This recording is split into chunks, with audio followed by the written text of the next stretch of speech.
Hi, my name's Laurie. I'm a professor in the English department, and I'm ready to get started on my busy day. Let's go. English, literature, writing, it's always been something that's been important to me, and I really wanted to share that passion with others. I think that's part of what drew me to the classroom. You can come back into my office. When I have office hours, a lot of students come by because they need a little bit more assistance with their work for a course.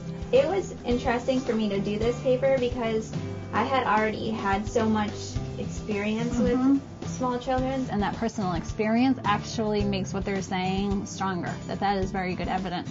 I especially like to teach students about the way that writing can empower them. Writing can empower students to help themselves, but it can also empower students to help other people, to use writing to advocate for others. It's often unusual for student writers. It's actually good that you're getting to that point. A lot of our students are really involved in service activities. We basically adopt a family for Thanksgiving and we bring a basket to their house. Very nice. I see students becoming leaders in a variety of ways. When students are going out and looking at how they can help others, then they end up really being an inspiration to other people. So our students really, they care, I would say. We're going to work on peer review of your lit reviews today. The first class is English 160 Writing Skills. It is an introduction to academic writing. You're going to work on your peer reviews in pairs. We do a lot of writing workshop activities in the class so that we're really working through the writing process. We'll first get the feedback from the peer review, and going through the questions is going to help you. I really encourage all the students to focus on something that they're excited about.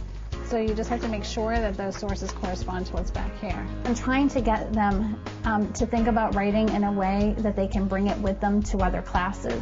Don't just use one source for one part of your topic. And students end up being pretty excited about what they're working on. That's exactly what you want to do, is kind of cluster your ideas. So one thing is that, good. So what stage are they on with their research papers? They just submitted their literature reviews. They're all different food lines, and usually I look at what all of them have and then I decide what I want.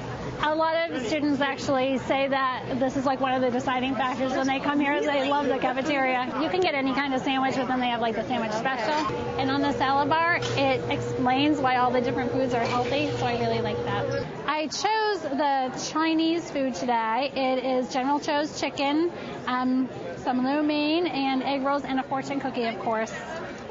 This semester, I'm working with faculty to show them how to design effective writing assignments that will help them meet the course goals. Students who were writing more also scored higher in critical thinking. And in today's session, we are talking about using write-to-learn assignments. It's the whole idea that writing isn't just communicating, but writing is also a way of thinking. How much editing stuff do you really need to do? This seems like too much to me.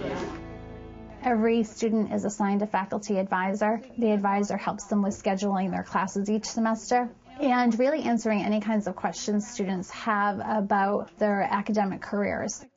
I also teach upper-level writing classes. One of my favorites I'm teaching this semester is called Writing and Cultural Studies. That's the class where students really want to stimulate others to really think about parts of everyday life that usually we don't pay attention to.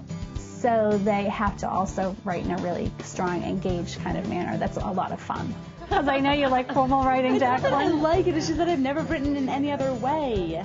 So it's a way of them starting to really think about what they need to be doing in their own work.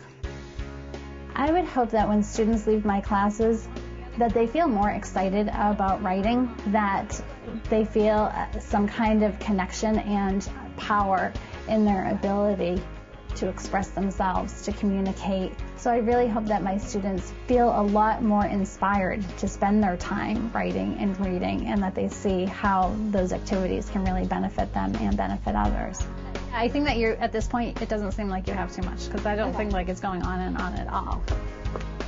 Thank you for sharing my day with me. It was a lot of fun. Marywood's a great community. I feel lucky to be here, and I hope to see some of you in person here. Thanks.